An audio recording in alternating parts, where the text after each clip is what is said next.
Halo guys, selamat datang di channel saya. Semoga konten video kali ini bermanfaat buat kalian semua. Mari kita mulai. Kenali jenis diet yang ampuh menurunkan berat badan. Berbagai macam diet bisa menjadi pilihan untuk penurunan berat badan. Namun, tidak semua diet memberikan dampak penurunan berat badan yang konstan dan berdampak baik bagi kesehatan. Beberapa jenis diet mungkin dapat memengaruhi perubahan berat badan, tapi berdampak kepada menurunnya kondisi kesehatan akibat penurunan berat badan drastis. Berbagai macam jenis diet melalui teknik periklanannya menjanjikan penurunan berat badan secara efektif. Alhasil, produk mereka cepat menarik perhatian dan perbincangan publik. Meski nyatanya, efektivitas produk-produk yang dijual tersebut membutuhkan syarat dan ketentuan tertentu dari diri seorang konsumen. Sebut saja diet mayo, diet tinggi protein, dan diet shake. Ketiga diet ini sempat menjadi perbincangan hangat dan dianggap mampu memberikan penurunan berat badan dengan lebih cepat dibandingkan teknik-teknik diet lain. Namun, tahukah Anda mengenai dampak dari penurunan berat badan terlalu cepat seperti yang ditawarkan ketiga macam diet ini? Diet mayo yang sebenarnya merupakan diet penurunan berat badan yang difokuskan kepada pengubahan gaya hidup menjadi lebih sehat. Namun sayangnya, ada pemahaman dan penerapan diet mayo yang keliru.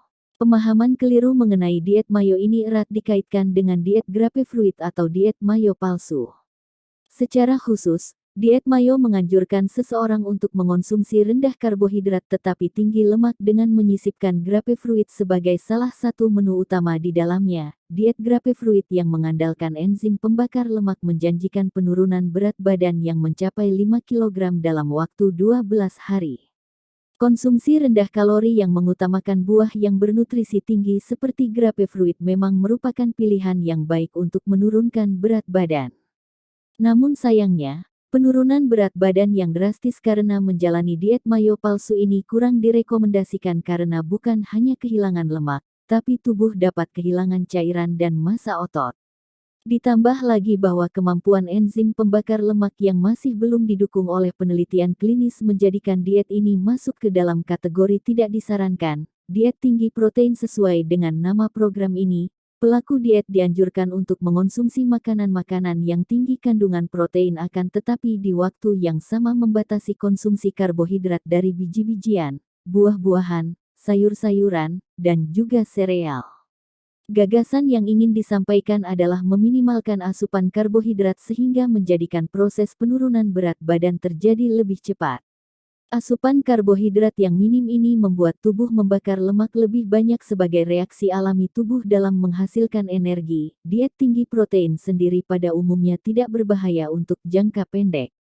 Akan tetapi, bukan berarti diet ini bebas dari risiko sama sekali.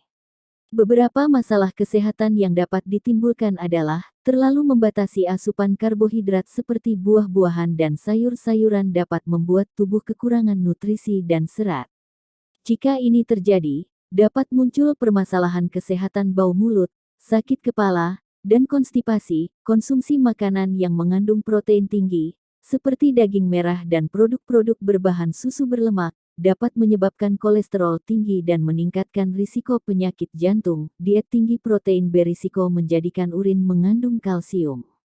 Sebagian ahli pun percaya, kondisi ini dapat menyebabkan osteoporosis dan batu ginjal. Walau demikian, para ahli masih meneliti tentang kedua efek tersebut pada tubuh. Dianjurkan untuk berkonsultasi terlebih dahulu dengan dokter sebelum melakukan diet ini. Dokter juga dapat membantu membuat rencana diet yang tetap mengandung nutrisi yang diperlukan tubuh. Terutama bagi penderita penyakit ginjal, diet tinggi protein sebaiknya dihindari karena dapat mengganggu fungsi ginjal. Diet sake sebagai alternatif.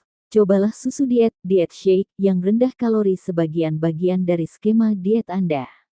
Sebuah penelitian yang dilakukan di tahun 2010 menunjukkan bahwa diet shake yang mengandung nutrisi makro esensial bagi tubuh berhasil menurunkan berat badan pada 93% partisipan yang mengalami obesitas. Tidak hanya itu, Diet shake juga dapat mengubah komposisi tubuh termasuk perbaikan pada komponen radang dan stres oksidatif yang merupakan faktor kunci pemicu penyakit kronik. Diet shake juga dapat diandalkan ketika Anda tidak memiliki banyak waktu untuk berbelanja dan menyiapkan makanan sehat. Seorang ahli menyatakan bahwa diet shake dapat menjadi alternatif pilihan ketika Anda kerap kali melewatkan waktu sarapan yang penting untuk mengontrol berat badan dalam waktu jangka panjang. Selain 3 jenis diet di atas, masih ada banyak metode diet yang diklaim efektif untuk menurunkan berat badan, misalnya diet GM, diet Dukan, diet Sirtfood, dan diet Atkins. Lalu seperti apa diet sehat yang dianjurkan? Hasil cepat dalam menurunkan berat badan seperti yang ditawarkan oleh beberapa jenis diet cenderung tidak dapat dipertahankan dalam jangka panjang. Bahkan, jika tidak diimbangi dengan gaya hidup yang sehat dan dijalani secara konstan, penurunan berat badan ini hanya akan bersifat sementara. Karena itulah, dianjurkan untuk menurunkan berat badan secara bertahap. Penurunan berat badan sekitar 0,5 kg hingga 1 kg seminggu dinilai sebagai tingkatan yang aman. Pasalnya, penurunan berat badan secara bertahap juga akan membuat Anda menjadi lebih mudah untuk mengontrolnya. Mulailah dengan mengonsumsi buah-buahan, sayur-sayuran, biji-bijian, dan kacang-kacangan sebagai menu pengganti makanan berkalori. Kelompok makanan ini dapat menekan rasa lapar berkat kandungan serat di dalamnya. Ada kalanya Anda tidak memiliki waktu cukup untuk menyiapkan makanan sehat. Dalam saat seperti ini, Anda bisa memilih menu pengganti makanan sehat. Pilih yang memiliki gizi seimbang yang diperlukan, mampu menghilangkan lapar dan tidak mengganggu usaha diet Anda. Jangan lupa, periksa juga apakah menu pengganti makanan sehat yang Anda pilih telah lulus uji institusi resmi dalam hal keamanan. Meski begitu, mengurangi asupan kalori saja belum cukup. Anda juga harus membiasakan diri untuk lebih banyak bergerak agar penurunan berat badan dapat menjadi lebih maksimal. Misalnya, daripada menggunakan lift, lebih sehat untuk berjalan kaki melalui tangga. Terima kasih telah menonton. Semoga bermanfaat. Jika suka silahkan di-subscribe channel ini.